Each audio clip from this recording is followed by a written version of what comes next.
analogy, one conversation can change a life. So Absolutely. let's do that. All right. Hello, everybody. Uh, welcome. It's so great to see you all today. I can see we have Pooja and Rachel from Gold Coast. Hi, Pooja. Hey, Rachel. We have people from Hamilton. Hello, kia ora, everybody. We have Perth, Brisbane. Well, we've got people from Woohoo! all across to see a living legend from our sector today. But before I kick us off, and before we start to hear from the miracle herself, I would like to start Miracle, with. that's a new one. I'd like to start with an acknowledgement of country. Would like to acknowledge the traditional custodians of the land that we work and live on, honouring their elders past, present and emerging. We respect the deep connections to Aboriginal and Torres Strait Islander peoples and the connections that they have with country, and commit to learning from their wisdom as we build a shared future together. I also know we have whānau from New Zealand who also have the traditional custodians of land that they sit on. So I also want to pay my acknowledgement to all of the people joining us from all across the world today. So hello whānau, and thank you for joining us. All right, so we have Maggie Dent here today. Now, I know she goes without introduction, but I'm going to try my best to introduce her anyway. And Maggie, for maybe the first time, I've actually prepared an introduction. Okay, so Ooh. let's see if I do a good job of introducing you in a couple of sentences. So Maggie Dent is one of Australia's most trusted parenting and early childhood voices. She's an author, she's an educator, she's a podcaster. And what's so incredible about what Maggie does is that she can bring, her 30 plus years of research and so on to life by embracing this idea of common sense parenting, common sense advice. And we've been able to see Maggie now, from all across the world now for the last decade. She has best-selling books, including Mothering Our Boys and Girlhood. She's been on the ABC presenting. And Maggie, maybe I'll get you to also introduce what your mission is and how, what you're trying to bring to life instead of me kind of putting words in your mouth.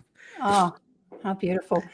I think when I was a little girl, I was raised in the wheat belt in Western Australia. I was raised in a beautiful community. My dad was a humanitarian, and he taught me very early in life that really our purpose in life is to make the world a better place. And I wanted to, when I became a high school teacher, my passion wasn't just let me see what grades I can get them, is how can I help every student in my classrooms grow to be a better version of themselves? And so early on, when I accidentally stepped into the parenting space after my counselling, for 6 years full time, it was reassuring when parents said to me, "You make so much sense." So I thought, well, if I make sense, maybe I make it easier for them to understand some of the unique ups and downs of the journey of raising humans. And so that's it. Quietly improving lives was actually it's still my tagline, even though I'm not very quiet. I think I sometimes quiet, sometimes loud. You have to be loud sometimes to be quiet. You do. To sit in the background and Oh, be there yeah. for families. Oh, amazing. Well, Maggie, we'll kick off then, and today is part of a 3-part series that we're doing together, and we're so delighted to be able to partner with you on this. One of the things, in the context for today's conversation is really getting us back into the early years, why it matters, and really helping us connect with, our purpose and why we even care about this part of a human being's life. Oh, God. And So, we could probably talk for hours, but maybe we yeah, could start. Yeah, maybe you could start us off here. yeah, definitely start there. So when I, began my parenting journey, I was really in the adolescent window. When I had my own children, I had no idea other than what my sister told me.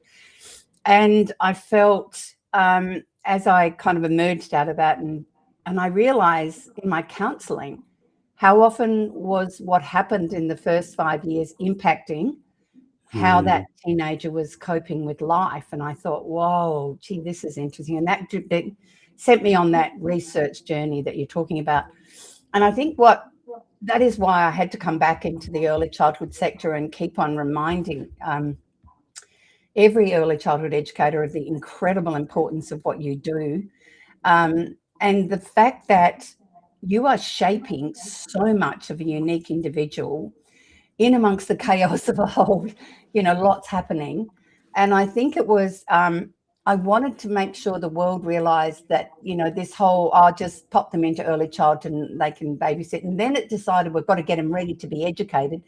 And both of those things are missing some incredibly important information. So if I can start with just when a little tiny one is born, there are absolutely no connectors in the brain, which means, everything happens beyond that point. And so every experience, every facial expression, every sound they hear, every song they hear, every moment of interaction with humans is shaping the way that that brain is going to help that little person become whoever they are. But it's way more than that. And that is that, and sometimes I might be working with a group and they have an autistic child who's just joined their centre. And an educator might say to me, yeah, well, I've already had an autistic child before. And I just looked at them and said, yeah, but you haven't had this one. So, when the overarching, framework for, our wonderful EYLF and stuff, EYLF, yeah. it says basically, the belonging, no question. If we don't have the secure attachment needs of babies and toddlers, then we can't be doing exactly what they need. And we all know that, and the best of them, know that information. But it was the being bit. Every single child who turns up in any of your settings is a one-off. They've never been here before. They will never be here again. And you have no idea what they've brought with them. And that is why understanding the role of not just DNA, but ancestry is deeply embedded into it, so cultural things are often deeply embedded. They may not show up early, but they are already there shaping them. And then the epigenetics one is the next big one, which is we weren't always sure what was coming in, right? And it's taken many years for us to realize that it's not just have you inherited the flat feet from your mum, which my boys complain about a lot. It is what else came on the epigenetics. Yeah. So we know predispositions to, anxiety disorders and schizophrenia and all those things, but also there is a predisposition and a likelihood if you are a neurodivergent parent, then you have an increased chance of having one, not guaranteed, increased. But then we realized, and this was the biggie, that we know that now trauma can also come through. So that's where we have to learn to understand intergenerational trauma. And it's not just our First Nations children. It's, there's a lot of our kids who are coming with, some sort of programming or wiring in there that we need to understand. And then on top of that, we have influences, obviously, of gender, which we are going to have a really good chat about, and that we sometimes, without recognizing it, are still playing out social normative norms we've had conditioned into us when we were younger without us recognizing that, and it was just one day in the centre I saw an educator say to a little boy, just use your words. Now, he was 2.5. He didn't have any. And quite a few 2.5-year-old girls will be able to tell you exactly what's going on, right? And so that's when I realized I needed to help decode how those influences. There are other ones too, and that's some of our kids turn up with a massive degree of physicality, like strong bodies that have to move. Yes, a lot are boys, but 3 of my granddaughters, that's them. And so having expectations that all our children could sit on the mat and listen to a story might be beyond some of them because they haven't developed the skill level of being able to navigate that when their body says, we've got to move. And then on top of that, the pressures in the world, the more stressed parents are today than they were previous generations. I believe everything's more stressful. And I'm going to say the world is more noisy. And this is another thing that took me a while to recognize that many of our kids have sensory, processing challenges that may not fit necessarily in a complete box because we don't know what happens before. And so background noise can influence little children's ability to decode sound properly. And yet how many have TVs on and screens? And yeah, I'm landing on the last bit, and that is the fact that the arrival of small screens. Yeah. Oh my goodness, so many things that we now know that, so many teachers of 5-year-olds are saying they're turning up with weaker fine and gross motor skills because they're not playing enough. And I'm really passionate about that. The second one is they often haven't played enough, so they aren't able to initiate play or sustain play. The third one is their self-regulation. They are actually far more vulnerable to upsets and disappointments because we've been giving them this exquisitely gentle, lovely time where we change the rules that pass the parcel. Right? So in order to be the parent that keeps their child happy, that's actually not necessarily helpful for them as they go forward in life. And I feel when we understand these things, we start to realize why that first window is so important. Oh, there's one more that I nearly forgotten. That is the word, Nico. It came into me last. Once again, busy parents, no blaming. They have to run the family on a phone. It's in the road. Some of us, now they bring work home because we didn't do that in the olden days. It stayed at work. So what we've got are pressures that we need to be able to recognise in early childhood. So can we meet all of those needs while recognising how some children are going to find it easy because they may be the dandelions of life, because there's temperament that lands in that window, and you've got the dandelions that woo-hoo at everything, don't you? And then you have the orchids, it's hard, and then you have the roosters, and then you have the lambs.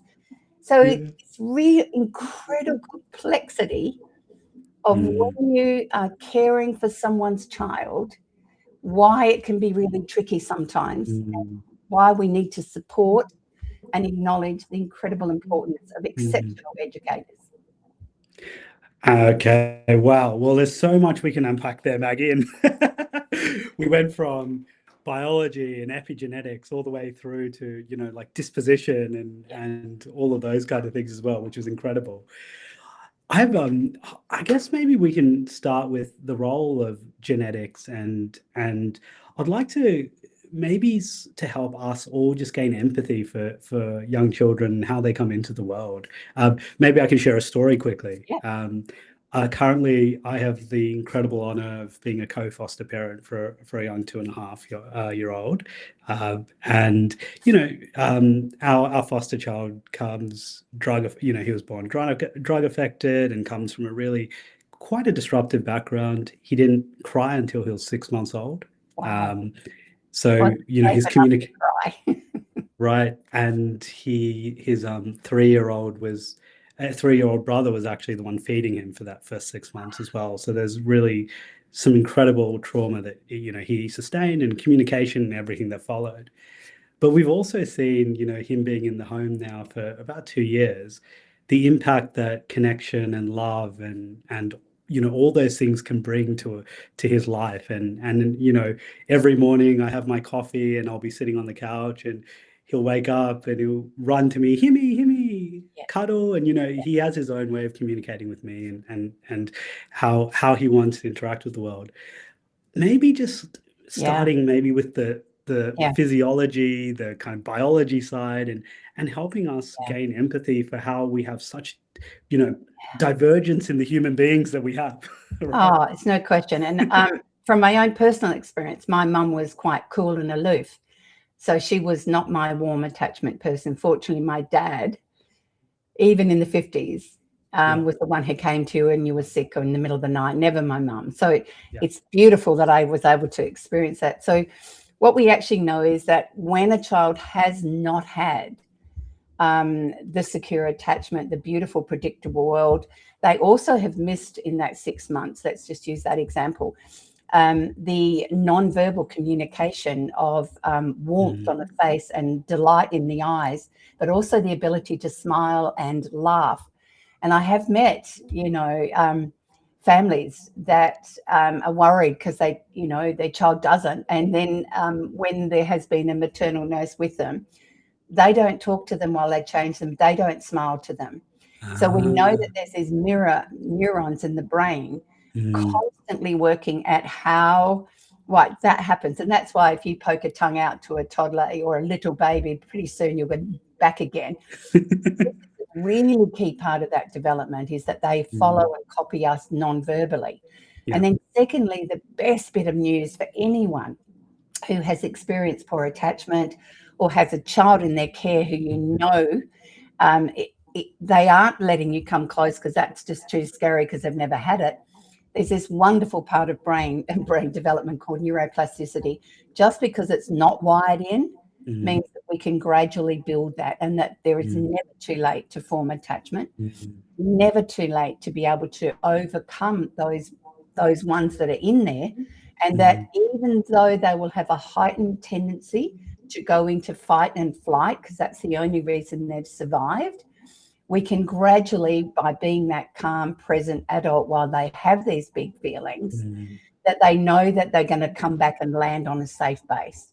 And I feel, you know, it's not easy to do, though, in some of our larger centres, is it? Let's be honest. That's true. But however, we've sometimes, and that's one of the challenges I have when I'm working with centres, what are you best at in your centre? Are you good with those kids? Are you good with the highly active ones that want to run around like crazy people? Are you really good with the sensitive, gentle ones? Are you really good with the younger ones? Are you really good with doing numbers and figures? You've got to work out the skill set from your educator. Make sure you're using them, because sometimes we just assume we've all got the same skill set, but we are deeply imprinted from our own childhoods and our own journey through life about what we love to do and I call them innate strengths. And I'm going to tell you, in every child, there are some innate competencies and strengths, and there are also always going to be some challenges. And our challenge as we guide them through is not always to try and fix what their challenges are. It's to lift up and celebrate what their natural tendencies are. And so one of my granddaughters threw herself out of a cot at 14 months of age with a sleeping bag on. And my son said, what do I do? I said, well, she's got some upper body strength. Cot's probably not going to be really safe. And watching her go forward in life, like she was up the top of those really high climbing frames by 2. Yeah. And I remember a couple of lovely dads standing nearby going, someone needs to get that girl down. Now, the reason they were saying that, because of their, once again, conditioning, 2 reasons. 1, she was too small, and 2, she was a girl. Right? Now, that girl, oh my God, she's an amazing, she does dance, but when she threw a netball at me when she was 3, she nearly took my head off. And she is now playing netball with this incredible capacity for hand. You know, it's just one of her gifts. Is she as academically competent at everything else? No. Right? And so can you see, once again, I think what we're thinking in the world is, how do I get my child to be the best of whatever? We've got to let them work out who they are. And our job is to help them grow into being who they are, not who we might want them to be. And I think sometimes educators get that, sometimes a little bit more than some mums and dads who just think, oh, no, are you getting them ready for school? Why aren't you doing readers? Are you doing sounds? And where in actual fact, the ability to play with other children and manage little moments of conflict and frustration is exactly a tool that they take forward in life, but you can't measure it. That's true. Yeah. And so sometimes I say with this, my hand on my heart, that whole focus on the outside of early childhood settings that is all about education has also supported the push down of formalized learning. So we, as you all know, we stole the age of 5 off our children, and then we expect children less capable, less competent to navigate a more formalized structure environment before they're really capable. And we're wondering why there's a lot more anxious kids. Yeah, it's so interesting. Part of the research I did was a comparative study of the Australian system of early childhood versus Norway and some other Scandinavian.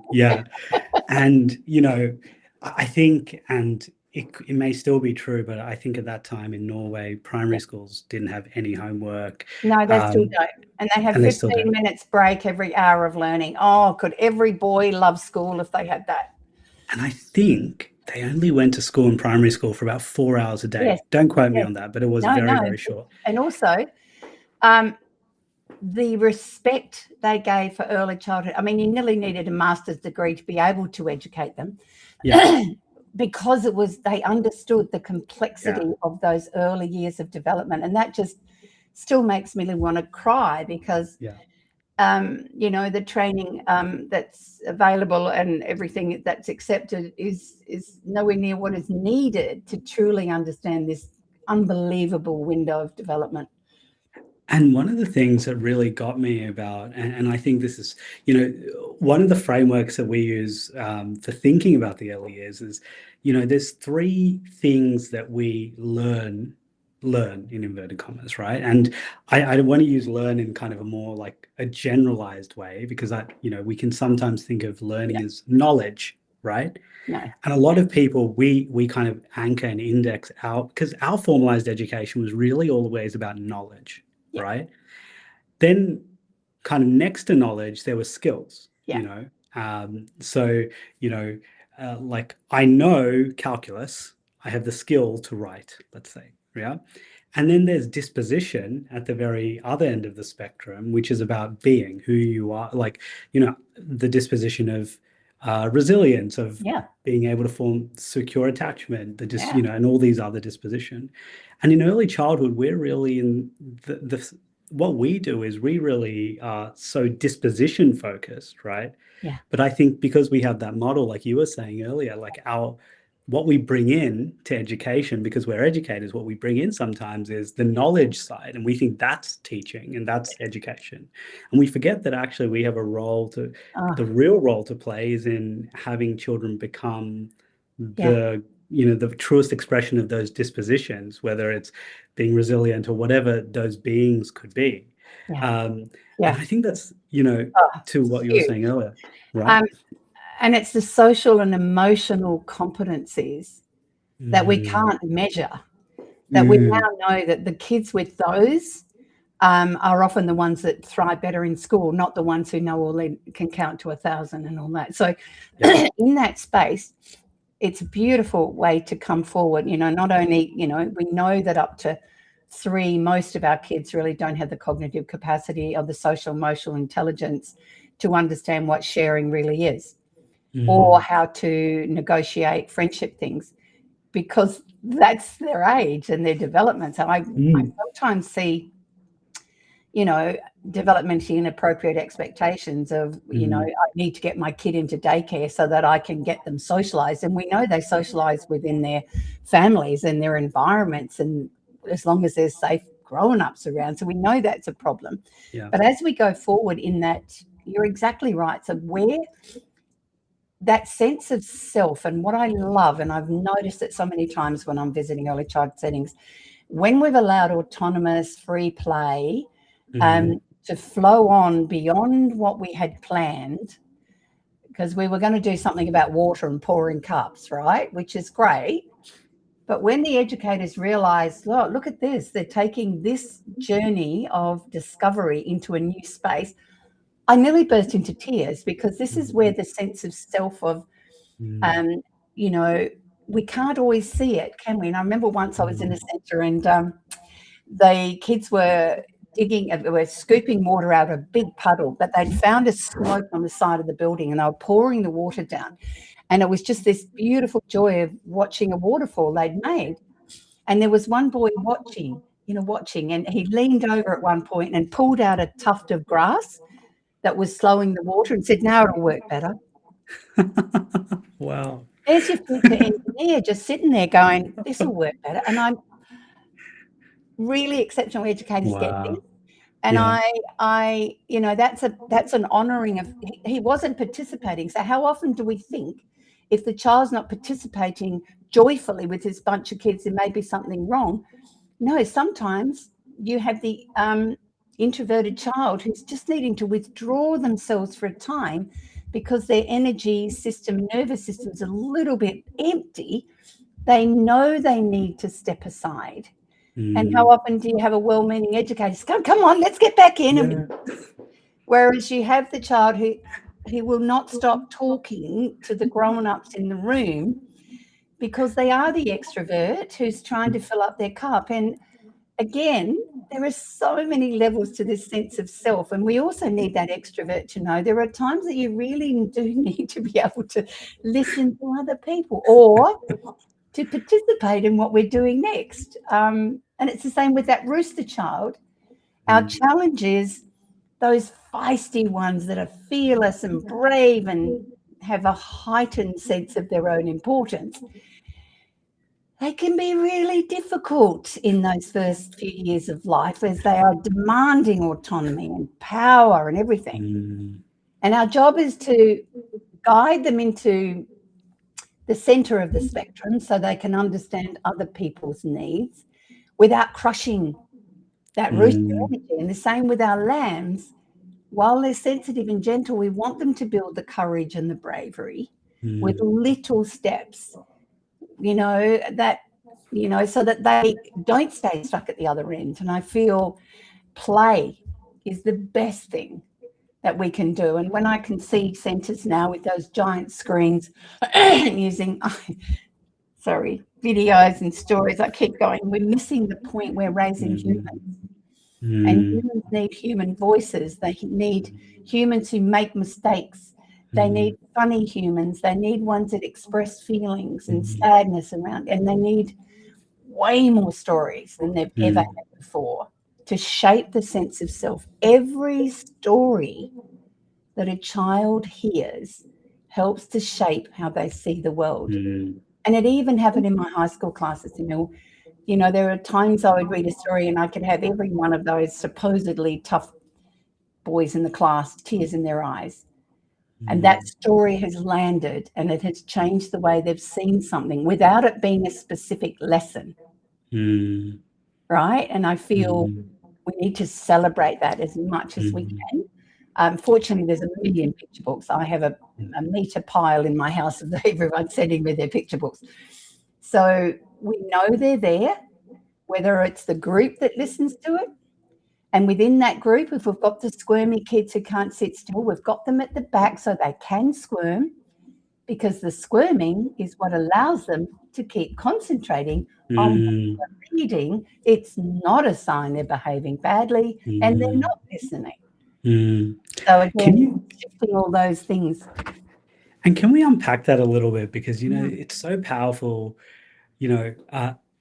One of Maggie, I didn't tell you about this before we met, but I've been in early childhood for my whole life, but in the last 15 years, I've also operated a group of services called Being, BING, and one of Australia's highest quality groups of services. And one of the things that we really prioritize is starting with ourselves and understanding who we are and what makes us who we are, and going back to childhood, because often a lot of the things that create our perception of self are things that happen to us, experiences, and then that shapes how we view children, how we view our practice, how we show up. And I'll be interested, maybe if we can unpack that a little bit, because you've mentioned that now a couple of times about our expectation of children. Let's say we're in group time and, we want them to sit down because we need them to concentrate to be ready for school, right? And we have that child, and I was actually at a service yesterday and 15 children and 3 of them were engaging in their own worlds, running around and so on. But we have those expectations that we've built of children, right? And say more about, I'd love to unpack that a little bit. That's so true. And I think that's the reason why, reflective practice is such an important part of early childhood, isn't it? That you have these opportunities where we might bring up an experience that's happened and we all feel that we can contribute to it. I think what's missing is a better understanding of how we are imprinted by our own childhood. I definitely think that, because partly the reaction is your experiences you've had since your childhood and your experiences at what happened, because it's deeply embedded, whether you were growled at and shamed at, and I'll give you a really specific example on how that played out in one centre. if you've been raised to think that boys are tougher than girls and that we need to punish them more, which is, of course, a complete lie and a fallacy, is there was an educator and a little boy had fallen over on a wooden truck and hurt his knee. And the educator stood beside him and said, look, just stop snivelling. You're fine. It's all right. And he kept crying because it was a genuine hurt. And then she turned to him and said, yeah, well, you can go and stand in the corner till you stop snivelling. And I felt that's coming from her experience at a similar age. And really, there's no question, I needed a lot of therapy to undo the damage of my mum. However, the understanding of the need for movement, for listening to kids, because my dad listened to me and I felt very heard, and we know how important the seen and heard part is. And so the way I was as a teacher was very different because of the positive influence of a childhood that was feral, free, light. My dad had a great sense of humour, and I often needed to move in my classroom when I was learning, or I noticed when I saw my uni notes once, I just drew all over them, right? Because I needed to move something so I could sit for an hour and a half, and I went, okay, so I'm going to have more brain breaks in my classrooms, particularly for those kids. A lot were boys, but guess what? No girl goes backwards with more brain breaks. And I feel that when we have those conversations around how did you learn best? What do you remember was difficult around friendships when you were a little boy or a little girl when you were younger? Because that'll play out for you at one day, and you may get triggered by it and be confused what's going on. And, and when you're in a safe enough setting, you can reflect that perhaps with one of your buddies, professional buddies, and go, I'm not sure what was going on there, right? I feel you're exactly right, because we are in a role, the surrogate parent. We are the secondary attachment figure. And while we don't know what's happening at home, but our job is to make sure these kids, every one of them, at least 30 to 40% of the time is feeling completely emotionally safe to be the child they are, and that there are ups and downs in that journey as well. And so I think of, that's why so many of our most dedicated educators question about leaving when we have too many kids, not enough staff, not enough, whatever, not enough play, not enough freedom, because they know in their being that children still need what they've always needed, regardless of whether that's a home setting or a early childhood setting. Have I answered the question? Yeah, I want to go into that a little bit more, because I think it's such a fascinating space. I'm trying to figure out the words for myself to explain why, and I know we have so many educators on the call, right? And some, I'm sure we have a lot of families on the call as well. I think sometimes we forget how like in the business of it all. And you and I were talking about something earlier on how volatile the world is, and that whole context. But in the business of it all, sometimes it's really easy to forget that what children need is for us to connect with them and find that opportunity to, look them in the eye. And, some of the behavior, I don't know if anyone's seen this before. Maggie, you've probably seen it. The still face experiment. Yes, That was, it's such a fascinating, powerful, right? If you haven't seen it, just would recommend. It's on YouTube. It's incredible. It's confronting and incredible to see. But, and we were talking about, in your intro, you talked about phones and small screens, and, given the business of being a parent today, but also the business of being an educator today, the expectations on educators today and the work that they have to do there's so many things that they're responsible for nowadays, right? It would be very easy and rational to get caught up in everything there is to do. But also, we can't be perfect either. So what's your advice to our parents, our educators, balancing the business, but the need for connection, all of those kind of things? How would you kind of help them? Well, I've got some really good news, and that's the fact that kids, once again, that secure base that we build with them, It doesn't get broken when we have shouty moments. It doesn't get broken when we aren't the parent we want to be. It doesn't get broken when it's a secure attachment. Yeah, it's really difficult to break. However, it is really good if you can, in those moments, I call it a rupture, if you can repair the rupture. When you're calm enough, just come back in and go, wow, that wasn't the way I wanted to be, and I'm going to work harder. And, I think that's a key one, because that's not what used to happen. The second one is, I think you've got to be a lot kinder to yourself, that there is no perfect parent or perfect parenting or perfect early childhood educators, because raising children, especially young ones, has always had moments that challenge us, right? Because they are unpredictable. They can be very messy, because they're being children in a child's world. They're not little people with an adult brain. And I think when we can really grasp that and hold that, and, one of my messages I have is, when they've done that weird thing, blocked up the toilet or drawn a great picture on your wall, that you pause for a moment to realize that that's a toddler, right? And what they're trying to do is navigate how I react with the world, and that maybe they're trying something really special. So we just go, wow, did you do that by yourself? And then we might come in with, we don't draw on walls, we draw on paper. So, and then the third thing is, can you help me clean it up? So that they realize it diminishes them wanting to do it again. But it's the warmth of how we come with those boundaries. And I think early childhood educators do that a lot better, because they've had so much more experience. I think parents are still working out, I don't want them to cry.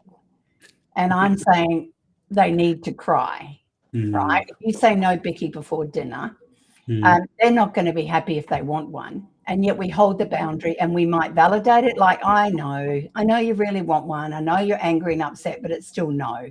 Our kids need what I call swagger.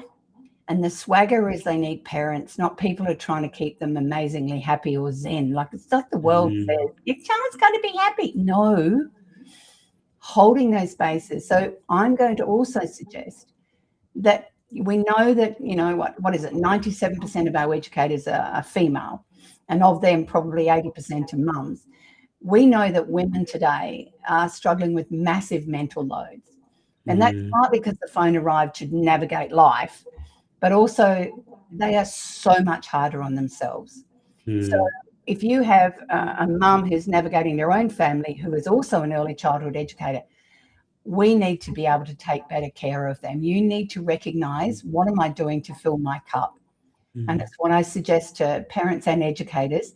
What are things you can do in the day that allow your nervous system and the kids' nervous system to come into a good space? It doesn't have to be, oh, I'm going to sit and watch them play for half an hour. No, it might be micro connections.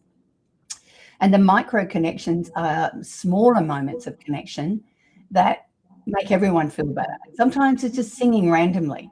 I do wheels on the bus with my grandkids, even though some of them are now at 7. And as soon as I start doing it, whatever's going on, they just roll their eyes because I'm such a silly lady. I think we need to lighten up more and laugh more. We need to tell funny jokes and funny stories. I feel we need to kind of become a part of their play at different times. All of these things don't have to take a lot of time. And then it's the ruffling of the head, it's the winking. If they're up for a hug, they may need more, but you also may need more. So I think it's not just us filling our kids' cups. We need to fill our own, especially in today's world with the pressures that are on families that are so real.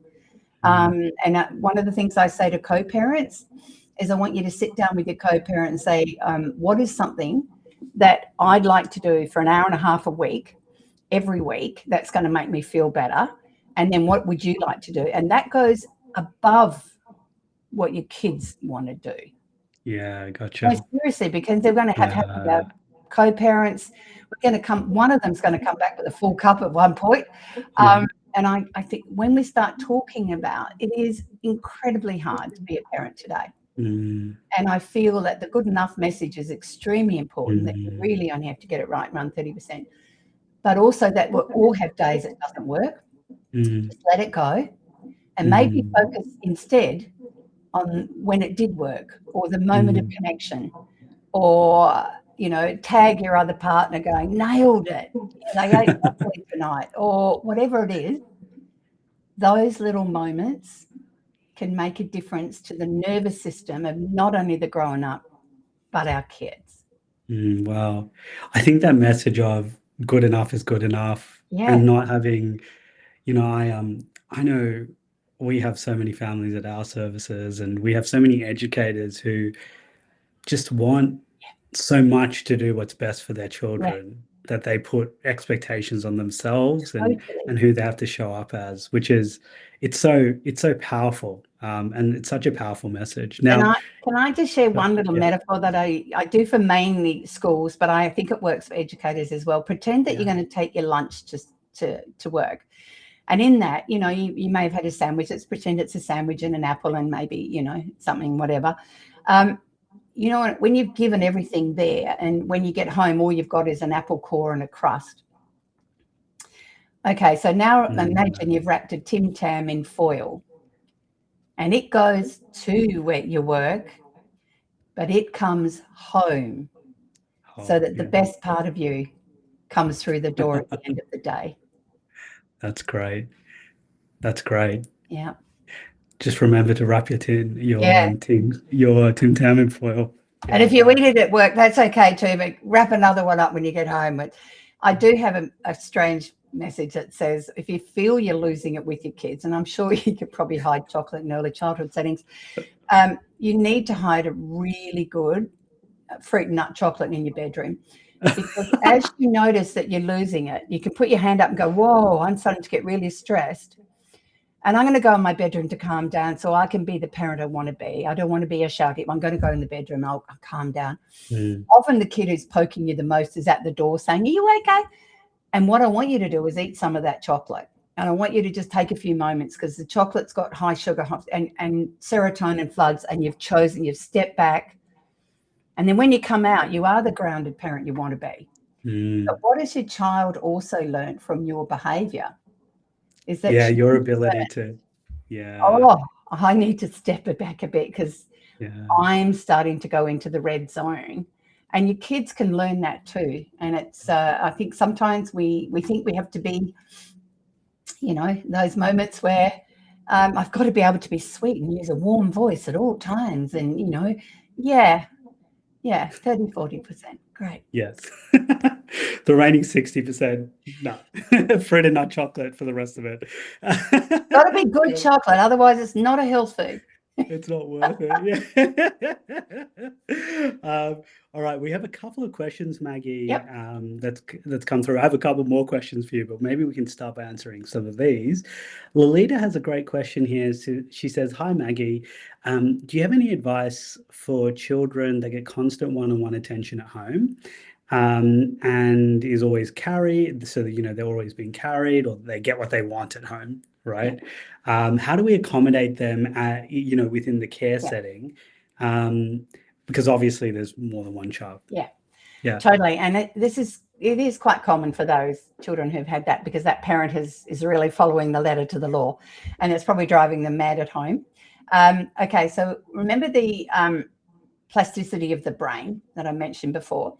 So that is a habit for them that is deeply ingrained. It is the only possible narrative in their brain that they desire and they need. So our job is to somehow work on how can we unhabit that and create a new habit, but it's got to be done very gently and very gradually. And my thought with that is probably if you've got a giant teddy, you know, that can be the comfort teddy.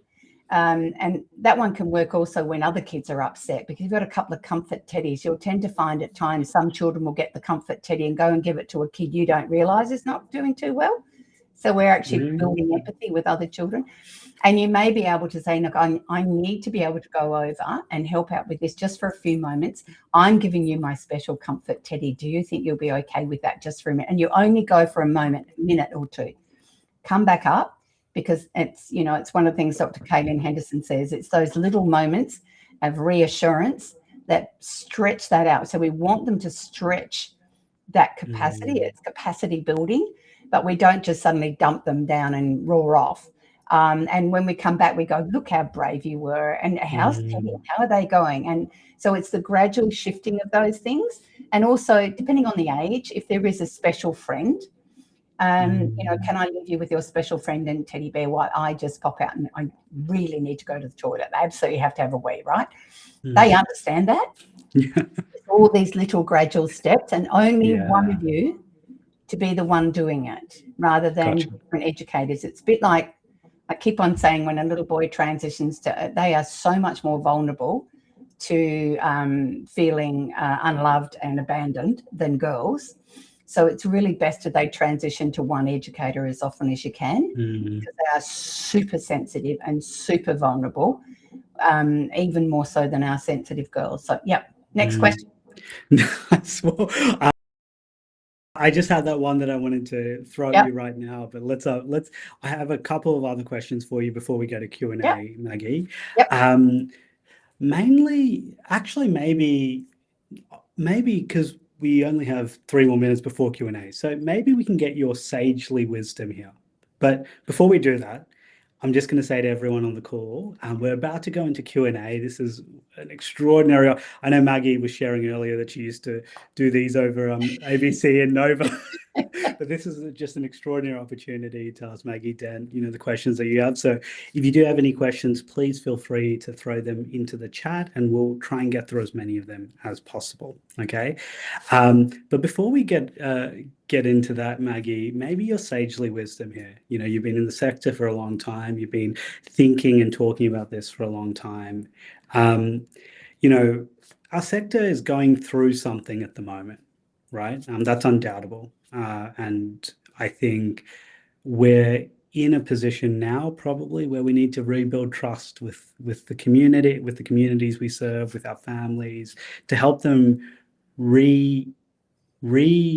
maybe realize the importance that we have in society and the impact that we have on the children that we serve. And what's maybe a message that you have for everyone on the call today around where we are right now and how we might navigate this path forward?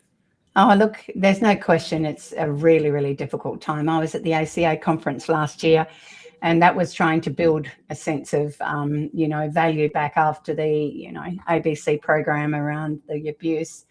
And then, of course, as we've gone forward, it's kind of got worse. But the other thing that really worries me is the fact that right now the federal government hasn't delivered the money that they were. And how can we value early childhood educators when we don't honour them with money that is and that's just another kick in the guts. We keep on kicking them in the guts. We got dumped under the bus during COVID. And what's now happening, and I was meeting with some directors recently, is all these new codes that are coming in that we have to do. We have to fit that in amongst everything else, while we're already, many of us, only just got enough staff to be able to manage our ratios. Okay, so the first thing is we needed the regulators to step up and do their job. And finally, the worst of those centres that have not met the standards required for up to 10 years are being closed down in New South Wales particularly. But we needed to make accountability a genuine thing so that parents can, okay, so now they will take steps. Secondly, I feel the sector is actually, we know that most of our centres and most of our educators are doing the right thing, right?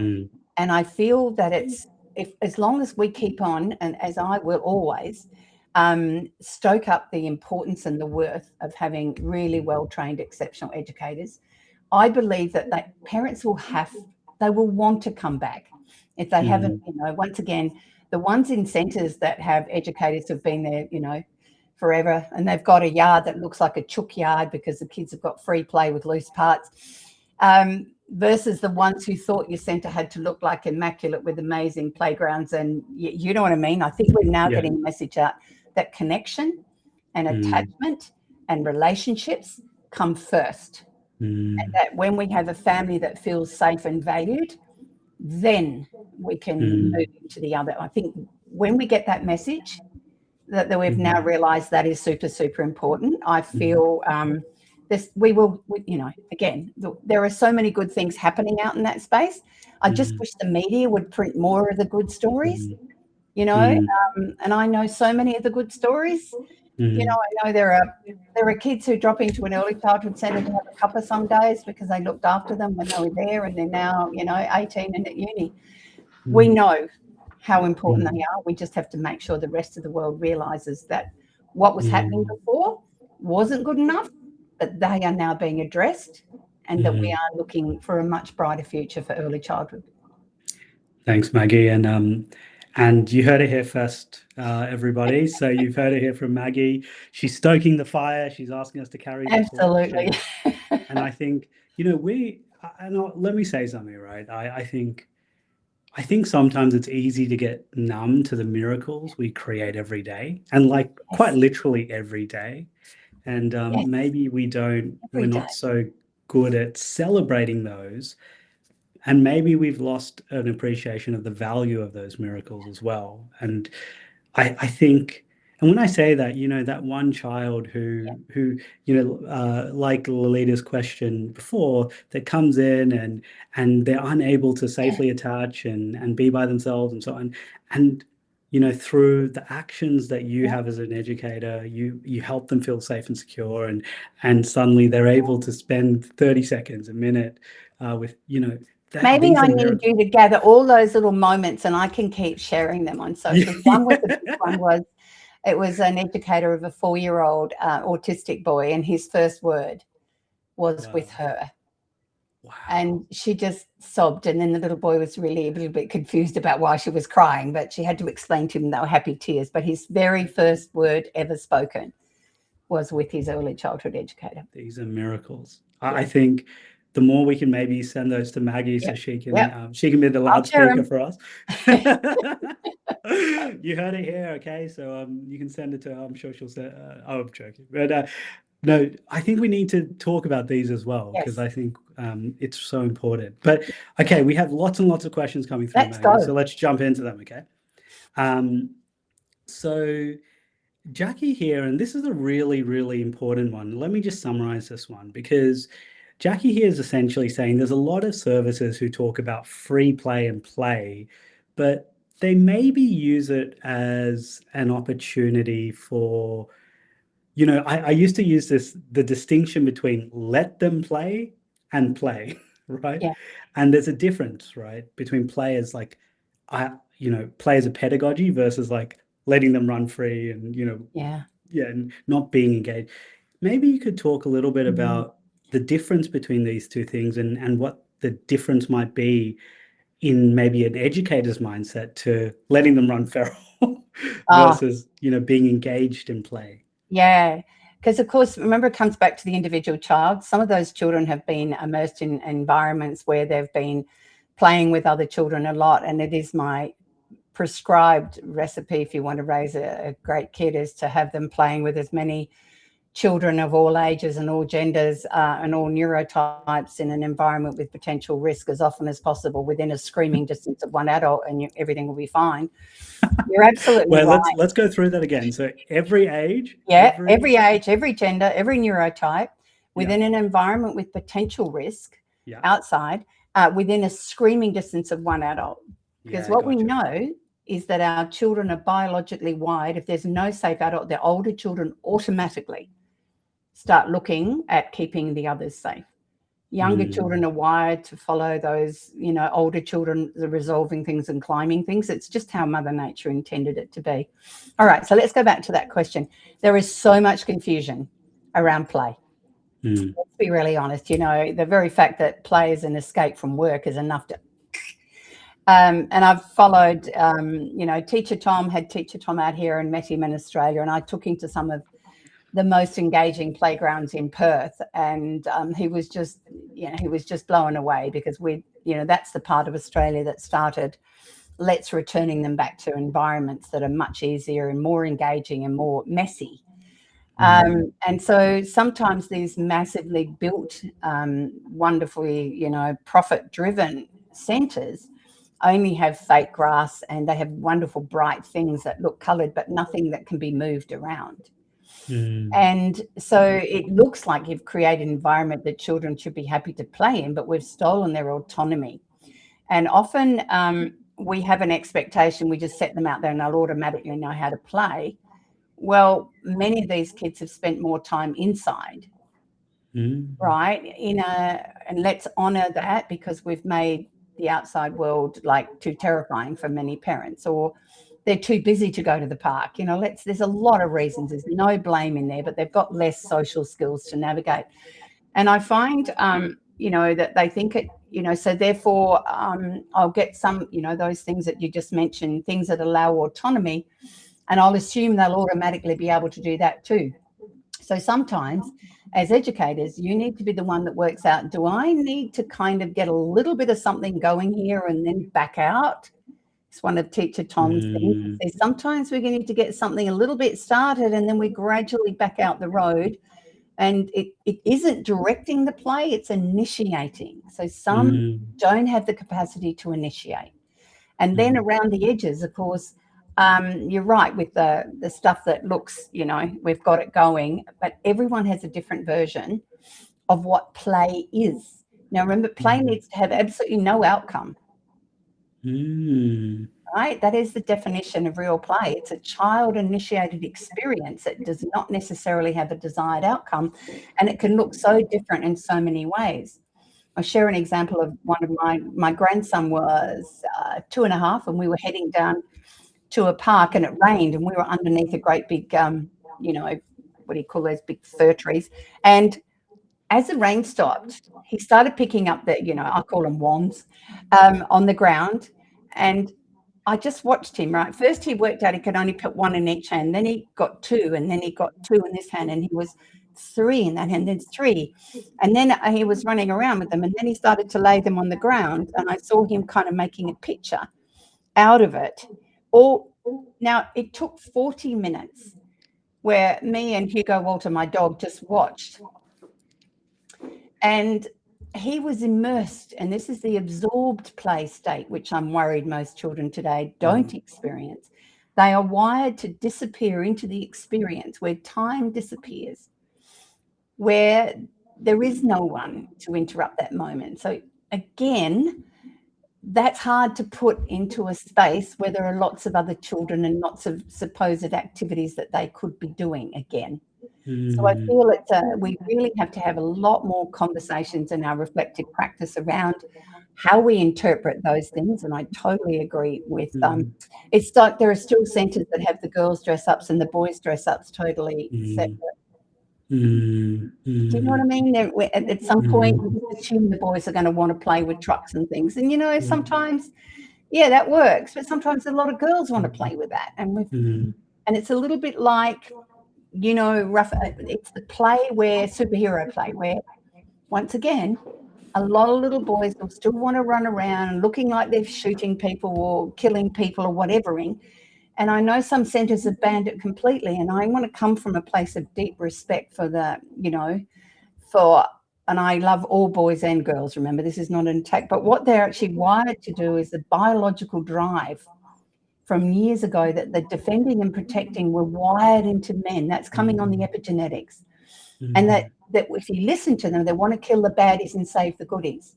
But our challenge as educators is that play scaring or harming other children? Then I need to put a boundary in place where they can play that.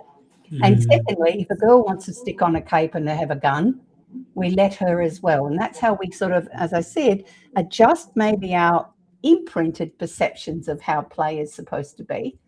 I hope I've answered the question. It's such a nuanced. It is. I'm sure we could talk for days about play. And I think one of my big takeaways from that, actually, when I'm examining play now, is the absence of needing an outcome. Yes. Yes. But it doesn't mean it lacks intention. No. And I think this is the challenge for a lot of us, because it's quite abstract, right? And you've got to remember there was a time in early childhood where you didn't have all these incredible guidelines and requirements and, all of this. You just were able to trust, a little bit more of those instincts. But then I love it. I love the conversation. But you're absolutely right. When I when I see some of the centres that do look like a rubbish dump, you know, my heart sings, because I am the patron of Bold Park Community School in Perth, which is based on very much a democratic system of honouring, you know, it's a Reggio Emilia one, so you know that children direct everything, and the exquisite joy of watching children in the mud pit or in, you know, building with sticks, that, you know, and it just, you know, once again, we're now worried that if the children get dirty, then people will judge you as not being a very good parent. Like, that didn't happen before. So that's it's on and that. the But I mean, that all comes back to yeah. how, you know, what we're bringing in Yeah. and how we're, like, our view of Yeah. what it should be. And that's so interesting. Now, Maggie, we are at 12, but we have so many questions. Do you mind if we go a couple Let's minutes go. over? Come on, do a couple more. Come on. Let's go. Okay, so we have Christine here. Hi, Christine. Sorry, actually, we'll start with Kayla. Kayla talks about a situation. I'll bring this up. It's quite long, but I'll try and summarize it for us. Okay. She's talking about a situation where there's some families who've walked into her service and they've labeled maybe another child that they've seen at their service as naughty, or, you know, bad, you know, that's a bad child, don't play with them.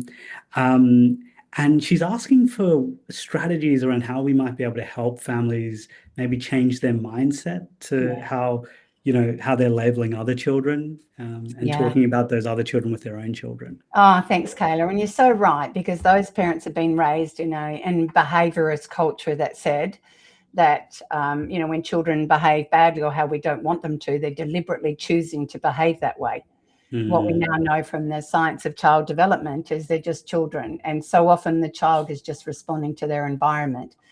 And even whether it's a meltdown or a child taking something off another child, that is exactly what they tend to do in those windows.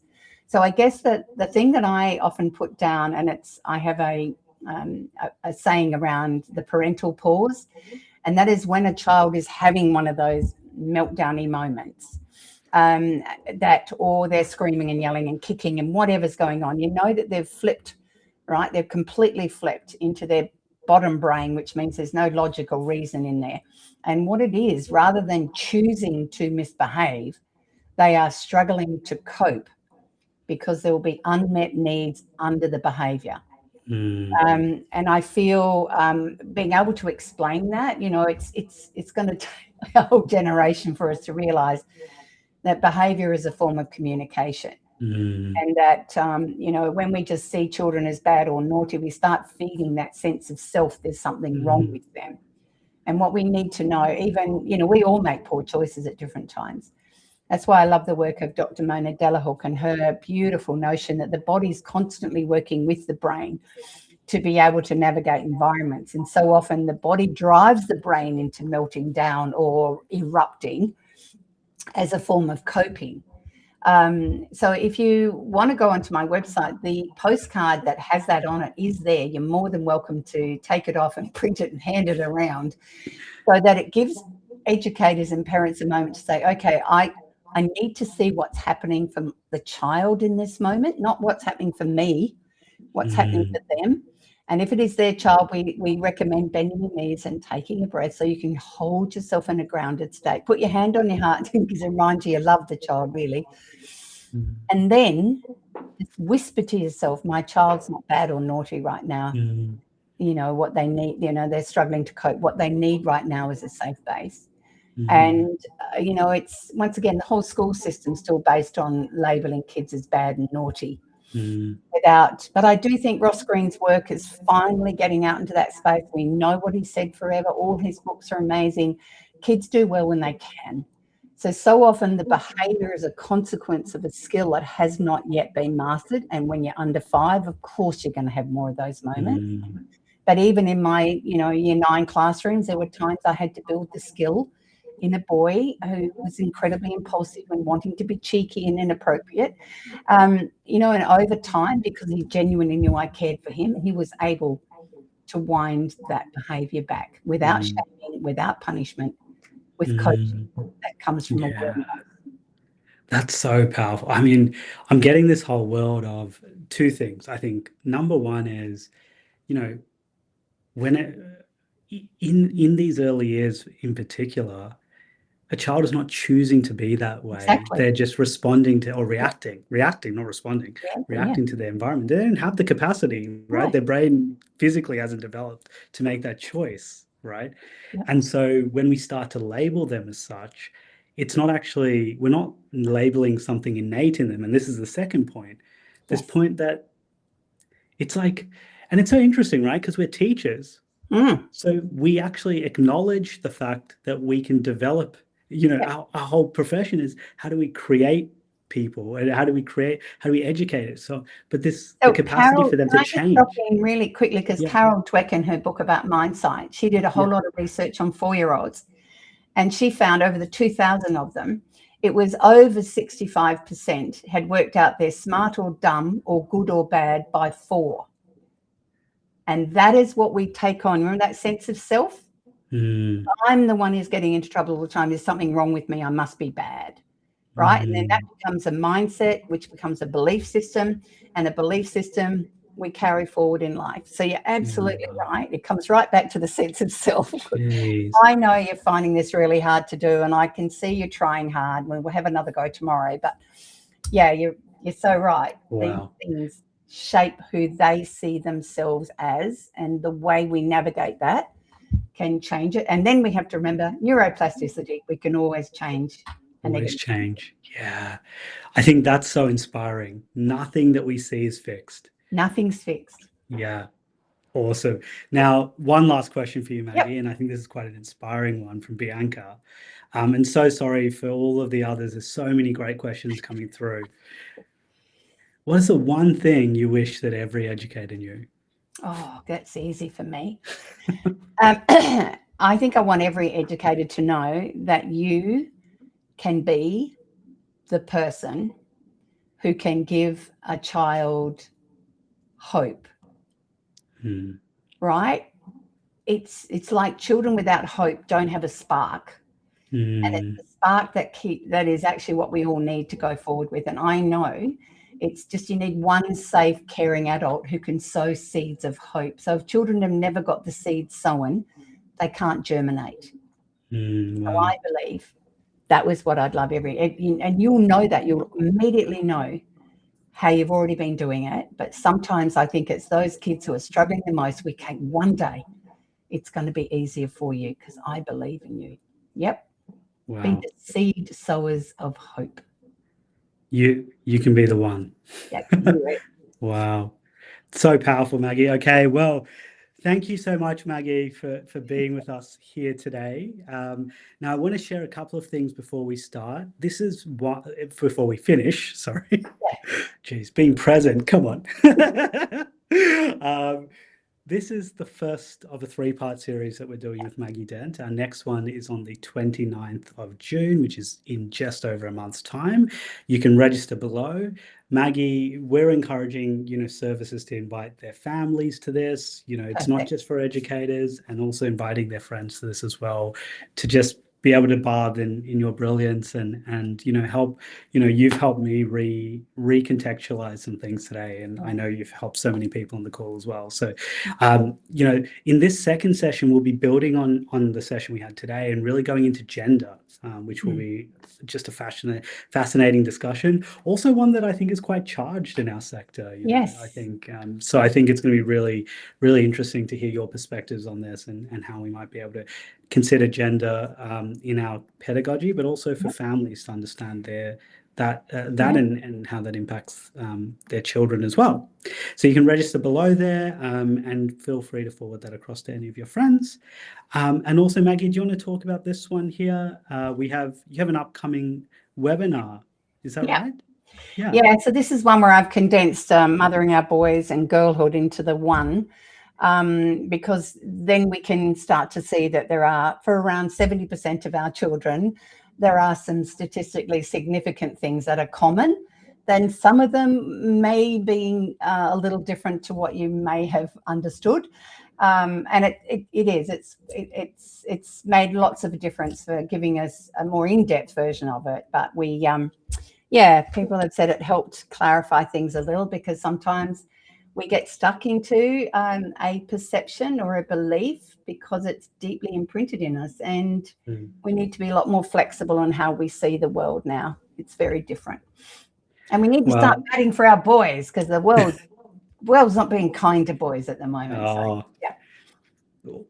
And Maggie, you've been so generous to give the people on this call 20% discount to that webinar. So please, you can see there's a link below that you can press to register and receive that discount. So thank you for your generosity there, Maggie, as well. All right, well, thank you for having us. Thank you, Maggie, for your contribution today, and even bigger thanks to everyone who joined us today and being part of the conversation and the discussion. It's just been so amazing to have a living legend with us today to take us through. Thank you for all the compliments, and I'm glad I color coded with the system. I've got to make sure I wear the same jacket. or we can change the color. Maybe we can ask Kelly to help us with that one. All right. Thank you so much. Thank you everyone for joining us. Have a wonderful rest of your day. Catch you next time. See you next time.